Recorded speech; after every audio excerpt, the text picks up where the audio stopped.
This is Midday Sunday. We're talking about, we're talking with Bill Beigel about the research that you do into the men and women who served primarily during World War II, but also Korea. Right. And the what we've decided we're going to refer to as untold stories about Sure. their military careers. Right.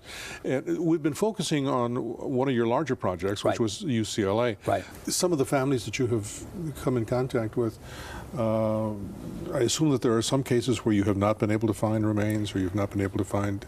Many cases where remains were not found. But the ironic thing is that the more difficult it was to find the remains, the more the records, the better the record keeping is.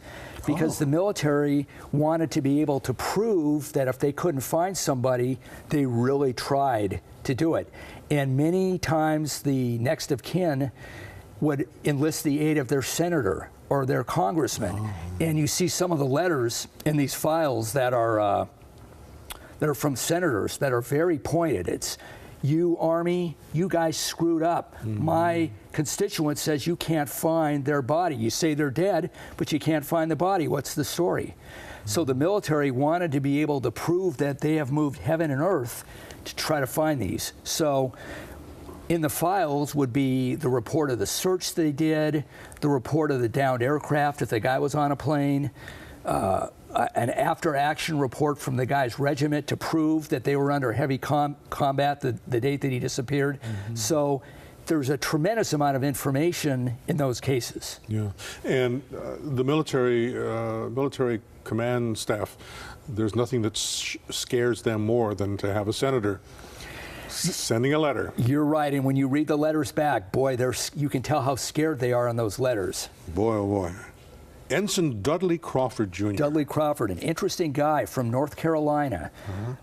He really comes across as a nice, solid citizen. And may I just interject? Yeah. He looks like, you know, I grew up looking at Life magazines, Look magazines at the library. He looks like, exactly like the impression that I had of the all-American boy.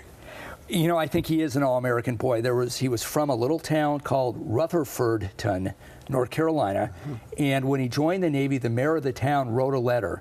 These guys all had to get 3 letters of recommendation. One was from the mayor, and it talked about his family and how nice he was and what an asset to the Navy he would be. What's interesting also is that he had graduated from college in North Carolina, but then came out to UCLA to get an advanced degree. And then the war came along and he went into the Navy, and he was, right after graduation, he was sent to a destroyer called the USS Buck. B-U-C-K? Yeah, no one would really know of it. It's just one destroyer among hundreds. They were on patrol duty off Sicily when a German submarine somehow snuck past all the other anti-submarine ships and torpedoed Ensign Crawford's ship. It went down, I believe. A couple remains were found, but most of the crew all went down into the Mediterranean. None of them were ever found.